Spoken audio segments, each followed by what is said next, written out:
요즘 날씨가 점점 좋아지고 있습니다. 비록 이번 주에는 비가 내렸지만 날씨가 이게 점점 좋아지면서 이제 휴일이나 또 휴가 시즌에 또 가족들과 함께 특히 이 자녀들과 함께 또 계곡이나 숲을 찾아가 야영을 계획하시는 분들이 있으리라 생각이 듭니다. 근데 만약에입니다. 한번 생각해 보시기 바랍니다. 만약에 여러분들이 여러분의 자녀, 특히 어린 자녀들과 함께 깊은 숲속에서 야영을 한다면 그들에게 어떠한 한마디를 꼭 해주기를 원하십니까? 어떤 말이요?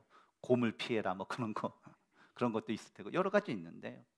근데 어느 부모가요 어린 자녀와 함께 이 숲속에 있는 그 깊은 골짜기에서 야영을 하면서 이 자녀들에게 한 가지 사항을 아주 강조하면서 이야기를 했다고 합니다. 그것은 뭐냐면, 얘들아, 만약에 너희가 이 숲을 이렇게 가다가 길을 잃게 되면 우선 헤매지 말고 바로 그 자리에 앉아서 엄마 아빠를 기다려. 그리고 내가 원한다면 무서워서 떨면 노래도 불러도 좋고 아니면 주위에 막대기를 주어서 나무를 치면서 소리를 내어도 좋아.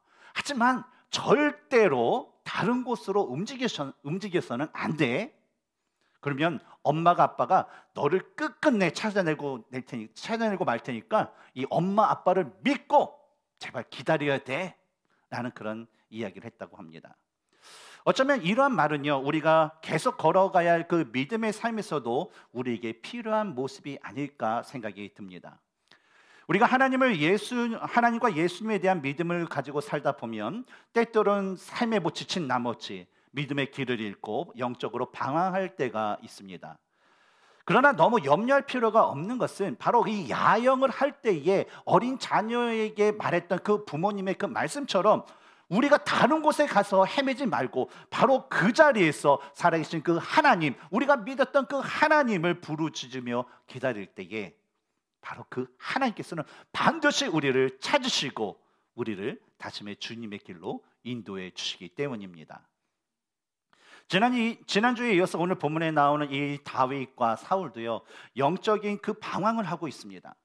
그러나 동일한 영적인 방황을 함에도 불구하고 바로 그가 앉은 자리에서 하나님의 뜻을 구하고 있는 이 다윗과 그렇지 않고 다른 곳에서 자신의 그 문제를 해결하는 그 사울의 모습을 우리는 볼 수가 있습니다. 오늘 이 시간에는 이 두 사람의 모습을 우리가 살펴보면서 우리가 겪고 있을 수 있고 앞으로 겪을 수 있는 그 영적인 방황 속에서 어떠한 모습이 바로 하나님께서 원하시는 합당한 모습인지를 우리가 함께 발견하고 또 배우는 시간이 되기를 주님의 이름으로 축원합니다. 첫 번째로 우리는 영적인 방황 속에서 위기의 순간을 맞을 수 있다라는 것을 우리는 기억해야 됩니다. 지난주에 나눴던 27장에서 다윗은요 이 사울의 추격에 지치고 두려운 나머지 블레셋의 가드로 자신을 따르는 그 수많은 사람들을 이끌고 망명을 하게 됩니다. 바로 영적인 그 침체기를 맞아서 하나님께 묻지 않고 영적인 그 방황이 바로 다윗에게 시작된 것이었어요. 근데 다윗이 겪은 영적인 이 방황기의 삶을 보면 그가 비록 영적인 그 방황으로 인해서 이제 이스라엘 땅에서 이방 땅 바로 블레셋의 가드라는 곳에 가서 살게 되었지만 다윗은요 자신이 바로 하나님의 백성, 내가 하나님으로부터 기름 부은 자다라는 것을 마음에 새기면서 그의 합당한 삶을 살기 위해서 바로 자신이 할 수 있는 최선을 바로 그 하나님을 위해서 사용하는 삶을 살게 되었습니다. 어떤 삶이었습니까? 어떤 최선의 삶을 다윗은 하나님을 위해서 살았습니까? 바로 하나님의 백성, 하나님의 나라라고 하는 이스라엘 그 원수된 그 족속들을 멸절시키는 삶을 살았음에도 불구하고 이 블레셋 가드의 그 아기스 왕에게는 가서 뭐예요? 바로 내가 이스라엘과 관계된 그 족속을 공격하는 바로 이 아기스 왕 당신을 위한 삶을 살았습니다 라는 그런 거짓된 보고를 하면서 그가 살아갔다라는 거예요. 이로 인해서 아기스는 어떤 마음이 그 마음 가운데 있었습니까? 다윗이 자신의 민족을 공격해? 그는 영원토록 자신의 민족에 미움을 받을 거야. 그리고 이제는 영원토록 나의 부하가 될 거야 하면서 흐뭇해하는 그런 믿음이 바로 이 아기스 왕에 있었습니다. 그런데 이 이야기에 이어서 나오는 오늘 본문의 1절과 2절을 보면 그때에 라는 그 표현과 함께 다윗의 이야기가 나오는 것을 볼 수가 있습니다. 다윗을 자신의 그 부하로 삼게 되었다라는 그 믿음. 여러분, 오늘날에도 다윗과 같은 사람이 나의 수족이 되었다, 나의 부하가 되었다라는 그런 생각이 들면 어떨까요? 바로 아기스는요, 다윗이 자신의 부하가 됐다는 그 믿음으로 인하여서 큰 힘을 얻게 되었습니다. 그래서 이 기세를 계속적으로 이어서 이 아기스 왕이 했던 것은 뭐냐면 바로 블레셋의 온 군대를 모으게 됩니다. 야, 군사들아 모여라, 우리 이스라엘을 이제 쳐들어가자, 이스라엘을 점령하자라는 그런 계획을 세우게 되죠. 그런데 이때 다윗에게 찾아온 위기는 이스라엘과의 전쟁을 위해서 아기스가 시행했던 모병 모집에 다윗 그 자신과 또 그를 따르는 600명의 그 부하들도 예외는 아니었다라는 거예요. 1절 중반부를 보면 아기스 왕은 다윗에게 다음과 같은 말을 합니다. 아기스가 다윗에게 이르되 너는 밝히 알라, 너와 네 사람들이 나와 함께 나가서 군대에 참가할 것이니라. 근데 이 구절에 나오는 밝히 알라라는 그 표현은요, 아기스가 다윗을 얼마나 절대적으로 신뢰했는지를 알 수 있는 그 내용, 그 마음이 담겨져 있는 그런 표현이에요. 쉽게 얘기하자면, 야 다윗, 내가 너 얼마나 믿는지 알지? 야, 네가 나와 함께 전쟁에 나가면 반드시 우리는 전쟁에서 승리할 거야 라는 그런 확신의 그런 믿음, 그 믿음을 의미합니다. 이러한 그 아기스의 마음을 잘 알고 있었던 이 다윗은요, 고민이 생겼어요. 아니, 칼을 들고 나의 동족을 해치는 그 전쟁에 나갈 수도 없고, 아니 그렇다고 이 블레셋 땅에 사는데 나가지 않을 수도 없는 그 진퇴양난의 그 처지에 놓이게 되었습니다. 그러나 할 수 없이 다윗은요, 2절에서 대답하기를 그러면 당신의 종이 행할 바를 아시리이다 라고 말하면서, 어떻게 보면 애매모호하지만 바로 아기스가 사용했던 알라라는 동일한 그 단어를 다시 인용하면서 마치 자신이 아기스의 충복처럼 내가 왕을 위해서 전쟁에 나가겠습니다 라고 대답을 하게 됐죠. 결국 하나님의 뜻을 구하지 않고요, 단지 사울의 그 추격을 피하고 자신에게 딸린 그 600명, 그의 가족들과 합치면 한 거의 3,000명이 되는 그런 사람들의 안전한 삶을 위해서 결정했던 그의 결과가 자신의 민족을 향해서 칼을 들어서 그들을 죽여야만 하는 그런 위기 상황이 그에게 주어졌다라는 거예요. 그렇다면 다음으로 사울의 경우는 어떨까요? 블레셋이 다윗을 선봉장으로 세워서 이스라엘의 전쟁에서 승리를 확신하면서 대대적인 전쟁 준비를 하고 있었습니다. 우리가 이긴다, 모여라, 이긴다. 그런데 본문의 3절을 보면 이스라엘에서는 이 블레셋과는 정반대의 상황이 벌어지는 것을 우리는 볼 수가 있습니다. 우리 3절을 같이 읽어볼까요? 시작. 사무엘이 죽었으므로 온 이스라엘이 그를 두고 슬피 울며 그의 고향 라마에 장사하였고 사울은 친접한 자와 박수를 그 땅에서 쫓아내었더라. 여러분, 사무엘 선지자가 죽었던 게 언제적 일입니까? 몇 장이 기록되어 있죠? 오늘 우리가 28장을 보고 있는데 바로 27장, 26장, 25장에 바로 이 사무엘이 죽었던 사건이 기록이 되어 있습니다. 그래서 25장에서 사무엘이 죽자 사울은요, 일종의 종교 개혁을 단행하게 됩니다. 어떤 개혁이냐면 신명기 18장 11절과 레위기 19장 32절에서 하나님께서 계속적으로 말씀하신 신접한 자와 박수를 추령하지 말고 그들을 용납하지 말라라는 그 하나님의 명령에 따라서 이스라엘에 남아 있었던 자들, 쫓아내지 못했던 모든 신접한 자와 박수를 바로 이스라엘 땅에서 다 쫓아내었던 것이었습니다. 사무엘 선지자가 하나님의 곁을 떠난 그 당시만 해도 이스라엘 백성들은요, 우리 이스라엘에 이 사무엘과 같은 그 영적인 지도자가 없는데 어떻게 하나라는 그 큰 그런 불안감에 그들은 휩싸여 있었습니다.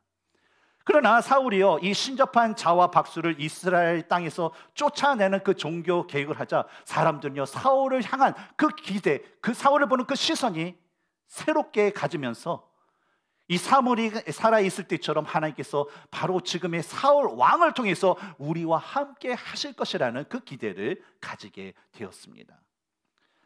그런데 다윗의 사람들을 데리고 블레셋에 가도록 망명했다라는 그 소식을 들은 지 얼마 되지 않아 블레셋이 수많은 그 군사를 데리고 이 이스라엘의 그런 중간 지점, 바로 허리 역할과 하는 그 지점인 그 수넴에 큰 군대를 이기고 큰 진영을 세우고 이제 이스라엘과의 그 전쟁이 막바지 그 전쟁을 준비하는 것을 보게 됩니다. 그리고 사울은요, 이 거대한 블레셋의 군대를 보고 두려워 떨면서 하나님께 기도를 하게 돼요. 하나님, 우리가 칼을 들고 저 블레셋을 향하여서 우리가 가서 싸워야 합니까? 하나님, 우리가 싸우게 되면 하나님, 우리가 승리를 할 수 있습니까? 하나님, 도대체 하나님 뜻은 무엇입니까? 라고 기도를 해요. 그러나 6절과 같이 하나님의 응답은요, 꿈으로도 우림으로도 선지자들로 전해지는 것이 단 하나도 없게 됩니다. 바로 사울에게 닥친 이 영적인 위기라는 것은 뭐냐면, 블레셋과의 그 전쟁을 앞둔 그 상황에서 하나님의 응답이 전혀 없었다라는 것이에요. 그런데 이어지는 7절에서 나오는 이 사울의 행동을 보면요, 그가 하나님께 기름 부음을 받은 이스라엘 왕이었음에도 불구하고 블레셋과의 그 전쟁을 맞이하여서 하나님께 더욱더 간절하게 기도했던 모습이 아니라 바로 자신의 신하들을 시켜서 자신을 위해서, 누구를 위해서? 자신을 위해서 신접한 여인이 어디 있는지 찾아보라라고 명령을 하게 돼요. 이상하지 않습니까? 갑자기 신접한 여인을 찾으라는 거예요. 근데 이런 사울의 모습을 보면요, 사울이 행했던 그 종교 개혁이 그 당시에 자신의 진정한 마음에서 하나님께 주신 마음으로 우러나와서 했던 그 종교 개혁이 아니라 사무엘이 죽자 그냥 슬픔에 빠진 이스라엘 백성들, 흩어지는 그 이스라엘 백성들의 마음을 잡고자 했던 일종의 종교 개혁 쇼였다라는 것을 우리는 알 수가 있어요. 오늘날에도요, 이 종교를 가장하여 자신의 이익을 챙기려는 그런 사람들이 있습니다. 사울처럼 하나님의 관계는 전혀 없는 그 사람들이 사람들에게 하는 말이나 사람들에게 보여주는 행동은 마치 자신이 하나님의 사자인 양, 하나님의 사람인 양 하는 사람들이 있어요. 그리고 이런 사람들에게 많은 사람들의 그 마음이 어때요? 뺏기곤 해요. 그런데 그 결과는 어떨까요? 그 결과 아무런 열매가 없어요. 성경에서 기록된 성령이 충만한 사람의 모습이나 하나님이 사용하신 사람들이 낳게 되는 그 선한 열매들이 그들에게는 하나도 없다라는 거예요. 오히려 불평과 불만이 가득하고 시기와 미움이 가득하고 다툼과 분열을 일으키는 그런 모습을 갖게 된다는 거예요. 아무리 목사나 집사의 직분을 가지고 있어서 겉으로는 선해 보인다 할지라도 하나님의 관계가 없는 자들이 낳은 삶의 결과라는 것은 바로 인간의 그 제약된 정욕에 대한 결과, 그 정욕을 조종하는 바로 사탄이 원하는 결과만을 낳는다라는 것입니다. 결국 예수님께서 마태복음 7장 18절에서 좋은 나무가 나쁜 열매를 맺을 수 없고 못된 나무가 아름다운 열매를 맺을 수 없느니라 라고 말씀하신 것 같은 동일한 결과를 얻게 된다라는 것입니다. 두 번째로 우리는 영적인 방황 속에서 우리의 영적인 본분에 합당한 삶을 살아야 될 줄 믿습니다. 사람에게 위기가 닥쳐오면요, 그 사람의 민낯이 그대로 나타납니다. 사람이 위기가 닿으면 그가 진짜 그의 본 모습이 그대로 드러나서 그가 진짜 어떤 사람이었다라는 것을 알 수가 있어요. 하나님의 말씀을 따라서 하나님께서 기뻐하시는 일을 했지만 여전히 사울에게는 하나님의 그런 음성이 없었습니다.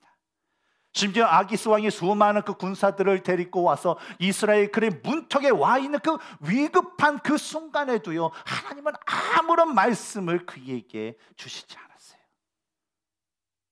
그러나 그럼에도 불구하고요, 이런 위기의 순간에 사울은요, 자신이 하나님의 백성이고 자신이 하나님으로부터 기름 부은 자라면 하나님의 그 뜻을 구하기 위해서 전심을 다해 노력을 해야 했습니다.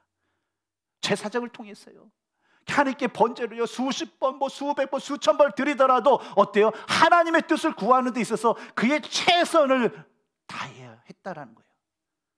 왜냐하면 지금까지 이스라엘 백성들이 싸웠던 전쟁은 어떤 전쟁이었습니까? 한 장수가 능력이 뛰어나기 때문에 이겼던 그런 전쟁이었어요? 아니죠. 바로 하나님께서 자신의 백성들을 위해서 싸우셨던 거룩한 전쟁, 하나님의 전쟁이었기 때문이죠. 그러나 본문 7절을 보면요, 사울이 하나님의 뜻을 찾기보다는요, 어처구니없이 그냥 하나님께서 금지하셨던 일이기도 하고 자신이 이스라엘에게서 쫓아냈던 그 신접한 그 여인을 찾아서 그녀가 살고 있는 엔돌이라는 그 지역으로 가는 것을 보게 돼요.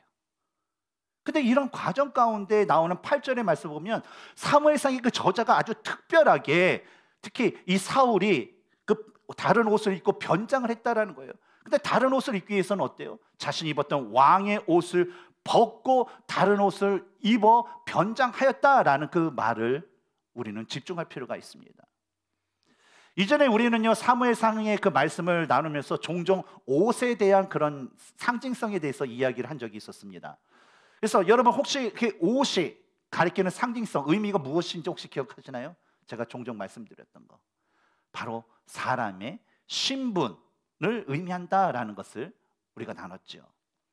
그래서 사무엘상 15장 27절에 사무엘이 가려고 돌아설 때에 사울이 그의 겉옷자락을 붙잡음에 찢어 진지라라는 그 말씀과 사무엘상 24장 4절에 다윗이 일어나서 사울의 겉옷자락을 가만히 베니라라는 그 말씀이 바로 하나님께서 사무엘을 통하여서 예언해 주신 그 말씀대로 사울의 왕권이 곧 끝나게 될 것을 상징하는 것이다 라는 그 말씀을 함께 나누었습니다. 물론 오늘 본문에 나오는 이 사울은요, 자신이 왕의 옷을 벗고 다른 옷으로 변장하여서 엔돌에 있는 그 신접한 여인을 찾아간 그런 합당한 이유가 있었습니다. 그 합당한 이유를 찾아보면 세 가지가 있는데 그 첫 번째는 위험을 피하기 위해서였어요.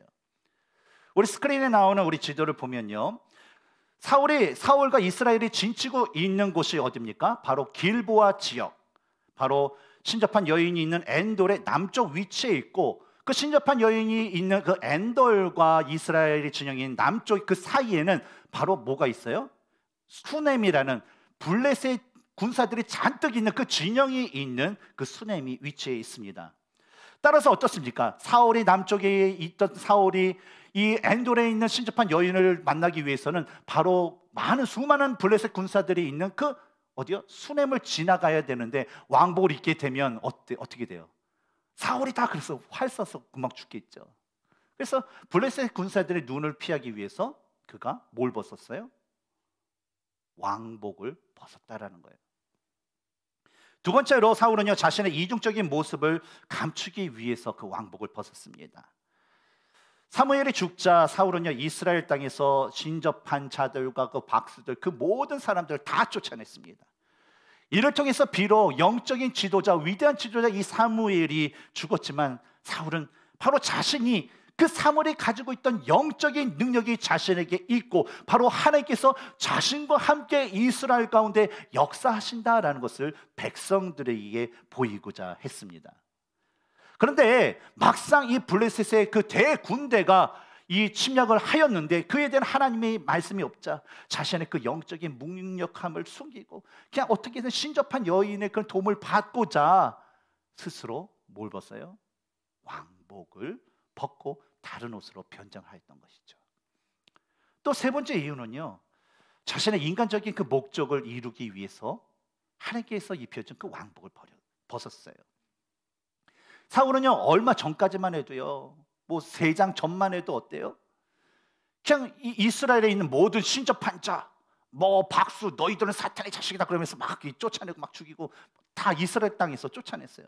근데 그랬던 자가 어느 날 자기가 필요해서 왕복을 따입고 나 사울 왕이야, 내가 원하는 대로 소원을 들어줘 얘기를 하면 신접한 여인이 왕 오셨습니까? 어떻게 도와드릴까요? 뭐 그럴까요? 아니면 어떻게 할까요? 숨어버리죠. 아니면 문전박대 당하기 때문에 자신이 원하는 것을 이룰 수 없기 때문에 사울은 어때요? 자신이 입었던 그 왕복을 벗은 거예요. 이와 같이 사울이 왕의 옷을 벗고 다른 옷으로 변장한 것에는요, 너무나 타당한 이유가 있습니다. 여러분 이 세 가지 이유 동의하시죠? 그렇지 않습니까? 그러나 한번 우리가 생각해 볼 것은 저자가 사울이 이 신접한 여인을 만나기 위해서 왕의 옷을 벗고 다른 옷을 입었다라는 것을 기록한 특별한 이유가 있다라는 거예요. 무슨 이유일까요? 바로 왕복을 벗었다라는 라는 것은 뭐냐면, 하나님께서 입혀준 왕복을 벗었다는 것은 하나님이 전혀 이제 사울과 함께 하시지 않는다. 사울은 영적인 그 능력이 없다, 무능력한 자다. 사울의 왕권은 곧 무너질 날이 얼마 남지 않았다라는 것을 바로 그가 벗은 왕복을 통하여서 우리에게 전해주고자 했던 것이었습니다. 그리고 결국 어때요? 하나님의 말씀대로 우리가 앞으로 이렇게 나눌 마지막 사무엘상 마지막 장 31장을 가보면, 사울은요 블레셋과의 그 길보아산 전투에서 아주 비참한 죽음을 맞이하게 됩니다. 우리가 신앙생활을 하다 보면요, 이 사울과 같은 모습을 가진 분들을 만나게 됩니다. 여러분, 교회에서 우리가 하나님의 일을 할 때는요, 그 모든 처음 그 계획서부터 그 과정까지 그 모든 것들이 바로 성경을 통하여서 하나님의 뜻을 찾고 하나님께 합당한 방법과 하나님께 합당한, 하나님께서 원하시는 그 방향대로 그 모든 것을 이루어 가야 합니다. 그러나 어떤 상황이 생기면 이 성경에 기록된 방법이 아니라 바로 세상의 이치와 세상의 방법과 세상의 그 원리를 주장하는 그런 분들이 있습니다. 특히 이 코비드 팬데믹이 시작되면서 이전 교회에서 저와 함께 신앙생활을 했던 어떤 분들 중에서 저에게 이런 말씀하신 분이 있어요. 목사님, 앞으로는요 이 교회 예배에 있어서도요 대면 예배보다는요 온라인 예배에 더 집중을 두어서 사역을 해야 될 것 같아요 라는 거예요. 그래서 왜 그래요? 그랬더니 제가 비즈니스를 하다 보니까요 뭐 자택근무를 하면서 뭐 진행을 했더니요 뭐 편하기도 하고요, 돈도 세이브 되고요, 능률적인 면에서도요 뭐 그다지 떨어지지 않아요. 그러니까 얼마나 좋아요. 이게 시대의 흐름이에요. 그러니까 예배도 그렇게 가야 돼요 라고 얘기하세요. 그런데 이에 대해 저는 그분께 이러한 대답을 드렸습니다. 집사님, 교회 예배 중심은요 실용성이 아니에요.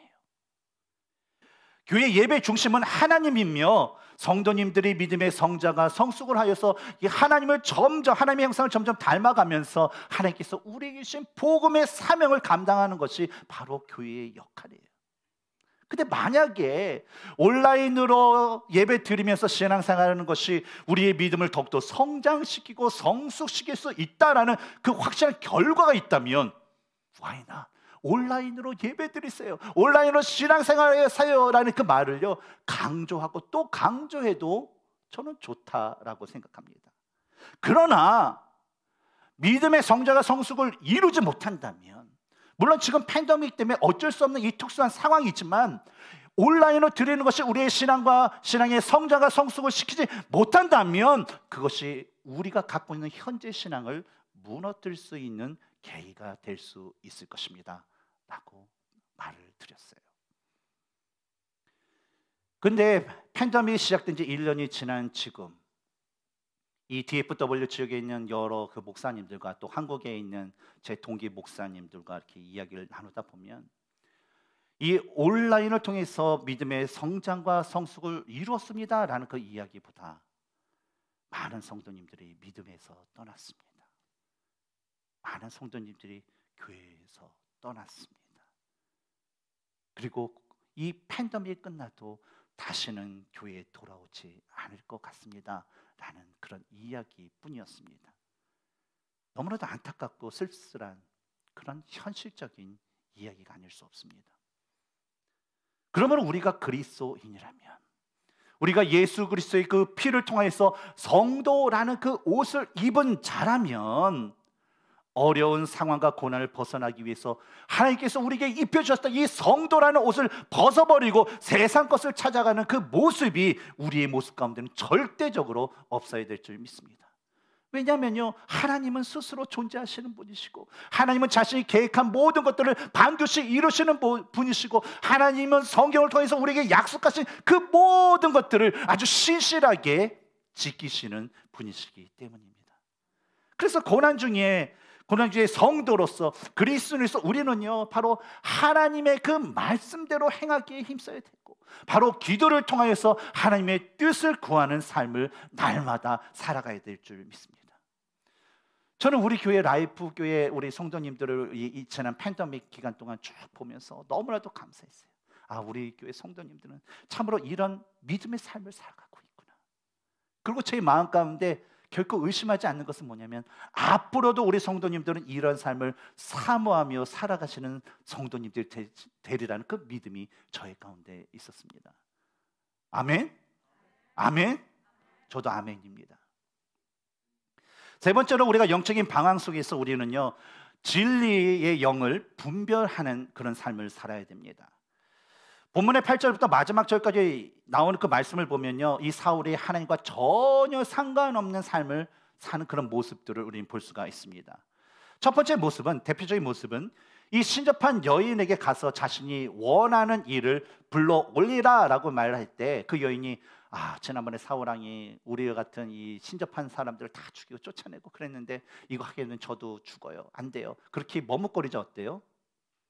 사울이요, 하나님의 이름으로 그녀에게 맹세하는 그런 모습입니다. 결코 너에게 그것에 대한 죄를 묻지 않겠다라고 하나님의 이름으로 맹세하는 모습이 나옵니다. 우리 10절 한번 읽어볼까요? 시작. 사울이 여호와의 이름으로 그에게 맹세하여 이르되 여호와께서 살아계심을 두고 맹세하노니 내가 이 일로는 벌을 당하지 아니하리라 하니. 지금 사울이 신접한 여인을 이게 만나러 찾아온 이 자체가 하나님께 죄를 짓고 있는 그런 상황이었어요. 그럼에도 불구하고 이번에는 어땠습니까? 하나님이 하지 말라는 그 맹세, 그 맹세를 하나님의 이름을 망령되이 사용하는 그런 죄까지도 지금 짓고 있다라는 거예요. 두 번째로 보면 사울의 영이 이렇게 올라와서 그가 말하는 말을 듣고 이 놀라 주저앉은 이 사울에게 이 신접한 여인이 강권하니까요, 신명기 18장 11절에 진언자나 신접자나 박수나 좋은 자를 너희 가운데 용납하지 말라라는 이 하나님의 명령을 그가 어기고요, 이 신접한 여인이 그 여인을 용납하여서 그녀가 준비한 그 음식을 먹는 사울의 모습이 나옵니다. 비록 하나님께서 주신 자신에 대한 그 심판의 그런 말씀이 변하지 않았어요. 하지만 그럼에도 불구하고 정말로 사울이 하나님을 알고 그 하나님을 믿는 자였다라면요, 그는요 그 자리에서 더 금식하고 더 하나님께 간절히 기도를 했어야 됐다는 거예요. 하나님, 제가 지은 죄가 있습니다. 하나님 용서해 주세요. 하나님, 우리 이스라엘 하나님의 이 나라 좀 도와주세요. 좀 구원해 주세요. 하나님 도와주세요라고 기도를 했어야 된다는 거예요. 그러나 하나님을 진심으로 믿지 않았던 사울이었기 때문에 하나님의 영이 떠난 그 모습 그대로 계속적으로 그는요 죄의 늪에 점점 빠지면서 결국 멸망의 죽음을 위해서 살아가게 된 것이었습니다. 그런데 이런 과정 가운데, 말씀 가운데 우리의 관심을 모으는 그런 이야기가 있습니다. 그것은 뭐냐면 바로 죽었던 사무엘이 다시 올라와서 사울과 만났다라는 그런 이야기입니다. 그래서 우리가 가질 수 있는 질문은, 아니 어떻게 한번 죽은 사람이 다시 올라올 수 있을까라는 그 질문과, 아니 어떻게 신접한 자가 죽어서 하나님의 품에 있을 이 사무엘을 올릴 수 있을까라는 그런 질문이에요. 이에 대해서 신학자 간에 여러 가지 의견들이 있는데, 저는요 이런 질문에 대한 그 답을 성경에서 찾기 위해서 한 몇 가지의 그 본문을 함께 살펴보기를 원합니다. 우리 먼저 12절과 13절을 같이 읽겠습니다. 시작. 여인이 사무엘을 보고 큰 소리로 외치며 사울에게 말하여 이르되 당신이 어찌하여 나를 속이셨나이까? 당신이 사울이시니이다. 왕이 그에게 이르되 두려워하지 말라. 내가 무엇을 보았느냐 하니 여인이 사울에게 이르되 내가 영이 땅에서 올라오는 것을 보았나이다 하는지라. 여러분, 무슨 일이 생겼다고 합니까? 무슨 일? 본문의 그 내용을 보면요, 성경을 보면서 그 문맥을 딱 보면요, 사울이 사무엘을 불러달라라고 그 신접한 여인에게 요청한 후에 이 신접한 여인이 이게 무슨 어떤 주술 행위를 하지 않았음에도 불구하고 어때요? 사울의 말이 끝나기 무섭게 어떻게요? 이 사무엘의 영이 탁 올라왔다라는 거예요. 그렇죠? 그래서 이 구절을 통해서 우리가 알 수 있는 것은요, 뭐 신접한 여인이 뭐 신통력이 있고 뭐 진짜 능력이 있는 것과는 전혀 상관없이 어떤 특별한 어떤 영적인 그 힘에 의해서 이 사무엘의 영이 올라왔다라는 것을 우리는 알 수 있습니다. 그렇죠? 맞죠? 아닌가요? 대답 좀 해주세요. 그래서 그럼 그 다음으로 우리가 다시 한번 13절을 다시 한번 읽어보겠습니다. 시작. 왕이 그에게 이르되 두려워하지 말라. 내가 무엇을 보았느냐 하니 여인이 사울에게 이르되 내가 영이 땅에서 올라오는 것을 보았나이다 하는지라. 이 구절을 보면 사무엘의 그 영이 어디서 올라왔다고 합니까? 땅에서 올라왔다라는 것을 볼 수가 있어요. 이 원문을 보면요, 이 구절에서 올라오다라고 번역된 그 원어 동사는요, 능동분사형으로 사용이 되고 있습니다. 그래서 이것은요, 신접한 여인과는 전혀 상관없이 어떤 사무엘의 영이 스스로 올라왔다라는 뜻과 또 어때요? 그 영이 현재 올라오고 있다라는 그 뜻을 가지고 있다라는 거예요. 그러나 우리가 신약 성경에 누가복음 16장에 예수님께서 하셨던 부자와 나사로의 이야기 가운데 나오는 26절의 말씀을 보면 이렇습니다. 그뿐만 아니라 너희와 우리 사이에 큰 구렁텅이가 놓여 있어 여기서 너희가 건너가고자 하되 갈 수 없고 거기서 우리에게 건너올 수도 없게 하였느니라. 무슨 뜻입니까? 사람이 한번 죽으면요, 하나님의 그 심판대에 걷게 되는데 의인은 어때요? 영생의 심판을 받아서 천국의 주님과 함께 살지만 악인은 어때요? 영벌의 그 심판을 받고 지옥에서 영원히 살 수 있기 때문에 이 세상으로 올 수 있다 없다? 없다라는 거예요. 그러니까 어떻습니까? 사무엘이 스스로 이렇게 올라왔다라는 것은 그런 주장은 잘못됐다라는 거예요. 그렇다면 그 다음으로 우리가 생각해 보아야 할 것은 그렇다면 사울 앞에 나타난 사무엘의 영은 과연 무엇일까라는 거예요. 무엇일까요? 저는 이에 대한 답을 우리 본문 13절에 나오는 땅에서 올라왔다라는 그 표현에서도 우리는 알 수 있다라고 생각됩니다. 우선 땅이라는 것은 무덤을 가리키는 것일 수도 있어요.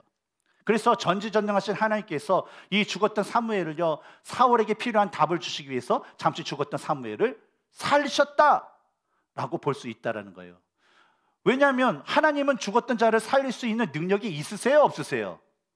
있으세요. 그렇기 때문에 이때 사무엘에게 필요한 말씀을 주시기 위해서 하나님께서 죽었던 사무엘을 무덤에서 살려내셨어 라고 주장하는 신학자들이 있다는 거예요.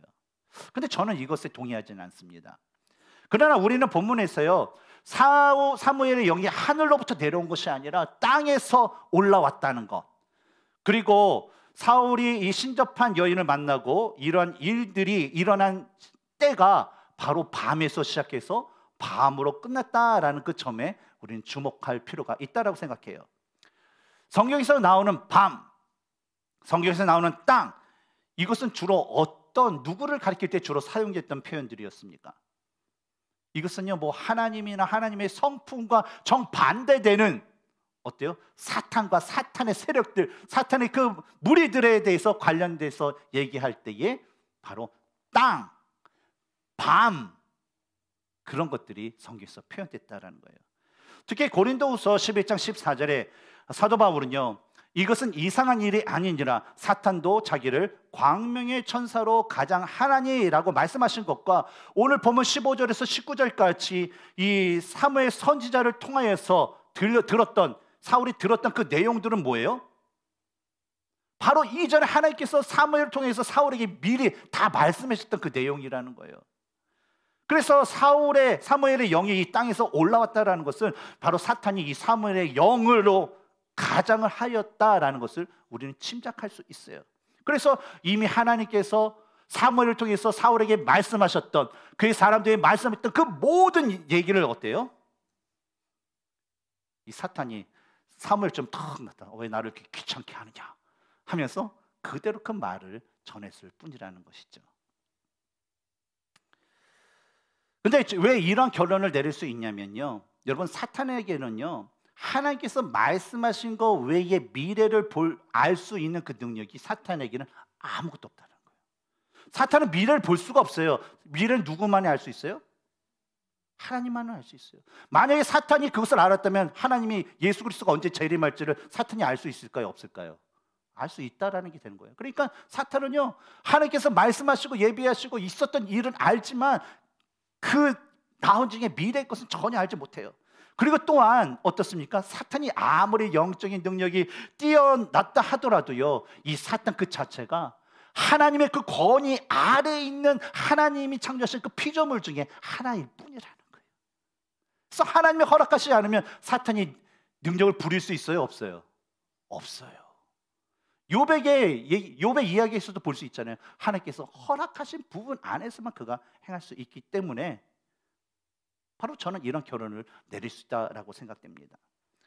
그러나 비록 사탄이 사무엘을 가장하여 마치 자신의 어떤 능력, 영적인 말과 능력을 부여서 이 사람들을 사망의 그런 세계인 지옥으로 끌고 간다 하더라도요, 우리가 믿는 하나님께서는요, 이런 사탄의 계략을 통해서도 자신이 우리에게 전해주고자 하는 그 모든 것들을 전해줄 수 있고, 사탄의 그 계략 가운데서도 하나님께서 이루실 그 모든 계획들을 다 이루시는 분이라는 것을 우리는 반드시 기억해야 될 줄 믿습니다. 이 세상을 살아가는 모든 사람들은요, 한 명도 예외 없이 여러 가지 고난을 당하게 됩니다.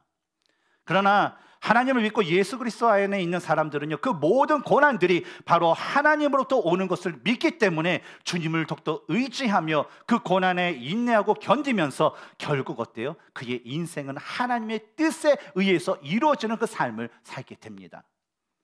살다 보면 우리는 영적인 침체기를 맞이할 수 있고요, 영적으로 방황할 수 있어요. 제가 보기에 아주 튼튼하고 건강하고 뚝심 있고 믿음 가운데 온전히 쓴 것 같지만 제 아내가 당신 미워 그럼 저 흔들릴 수 있어요, 없어요?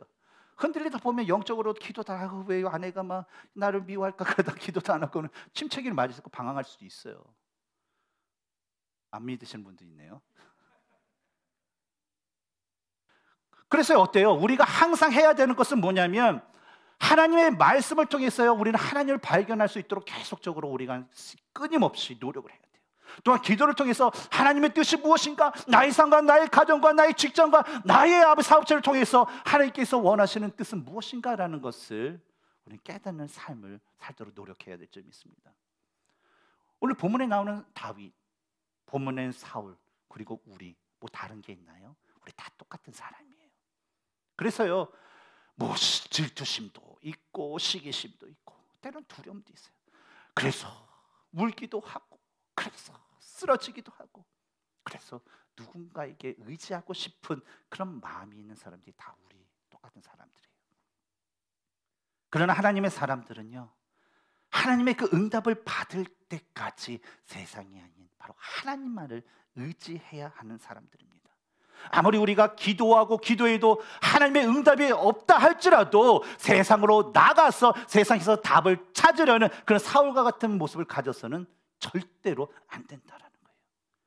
우리가 하나님의 자녀이고 백성이고 예수 그리스도를 통해 구원받은 그리스도이며 성도라는 것을 우리는 잊지 말고요, 그래서 이 직분에, 이 성도라는 옷에 합당한 그 삶을 우리는 꾸준히 우리는 인내하면서 살아가야 될 줄 믿습니다. 하나님은요, 저와 여러분들을 향한 특별한 계획을 갖고 계세요. 근데 우리가 어리석기 때문에, 영적으로 완전히 깨어있지 않기 때문에 그것을 완전히 모를 뿐이에요. 그리고 하나님은요, 저와 여러분을 통해서 계획하신 그 계획을 반드시 이루시는 분이세요. 그래서 우리는요, 그 이루실 나라에 대한 그 기대와 소망, 도대체 나를 통한 계획이 무엇이고 그 이루실 것이 무엇인가를 우리가 기대하고 소망하면서 주님만 붙잡고 인내하며 살아가야 될 줄 믿습니다. 우리가 신앙생활을 하면서 여러분 힘들 때요, 이런 고백을 여러분 스스로에게 한번 해보세요. 그때 여러분의 가슴에 두 손을 딱 얹으시고요, 이런 말을 해보세요.